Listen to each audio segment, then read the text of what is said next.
Hello, मी अरुणा. तर आता मी green tea बनवत आहे. तर हे जे आहे ना, गवती चहा मी म्हणते त्याला, किंवा लेमन ग्रास पण आपण म्हणू शकतो, म्हणतात. आणि थोडंसं अद्रक आहे अगदी, ते मी वाटून घेणार आहे आणि नंतर त्याचा छानपैकी काढा करणार. 3-4 मिनिट उकळलं तरी बस. आणि मग जेवताना सिप मध्ये मध्ये असं घेतलं छानपैकी, गरम गरम छान वाटतं. किंवा जेवण झाल्यावर पण आपण घेऊ शकतो, कधी पण, एनी टाईम. किंवा झोपायच्या आधी मस्त लागतं, एकदम छान टेस्टी.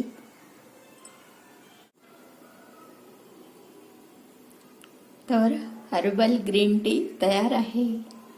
काय वास येते वा, खूप छान वास येतो. मस्त. तो रंग बघा किती सुंदर आलाय.